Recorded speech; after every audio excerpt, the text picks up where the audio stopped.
এবং আজকে সেই সুযোগ তারা পেয়েছেন, সুন্দরভাবে তারা সেই নির্বাচনে অংশগ্রহণ করেছেন। এই নির্বাচনে অংশগ্রহণের জন্য সরকারের কমিটমেন্ট ছিল, নির্বাচন কমিশনের কমিটমেন্ট ছিল। তারা সেই কমিটমেন্ট কতটুকু পূরণ করতে পেরেছেন দেশবাসী সেটার সাক্ষী দেবেন। আমরা দেখেছি যে সকালবেলা বিপুল সংখ্যক মানুষ লাইনে দাঁড়িয়েছেন।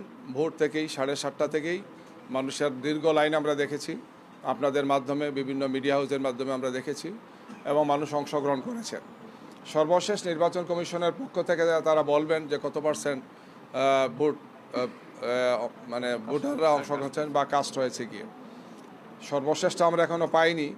যেটা তারা বলেছেন 36,000 সেন্টারের কথা বলেছেন, আর 47.something বলেছেন। সেটা পুরোপুরি যখন আসবে তখন বোঝা যাবে।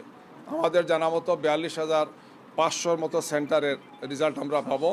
একটি আসনের যেহেতু ভোট স্থগিত আছে, এই জন্য প্রায় 42,500 সামথিং সেন্টারের রেজাল্ট পাওয়ার কথা। তো এইটা হয়তো তারা ইতিমধ্যেই সম্পন্ন করে আমাদেরকে জানাবেন। এখন নির্বাচনের জন্য তারা গণনার জন্য প্রস্তুতি নিচ্ছেন। পোস্টাল ব্যালটের গণনা হবে, গণভোটের গণনা হবে, এবং মূল যেটি জাতীয় সংসদের ব্যালটগুলো গণনা হবে। অর্থাৎ 3টি ব্যালট একসাথে গণনা হবে। আমরা এবং দেশবাসী গভীর আগ্রহের সাথে আমরা অপেক্ষা করব, যাতে আমরা যথাসময় দ্রুততম সময়ের মধ্যে আমরা ফলাফলটা পেতে পারি।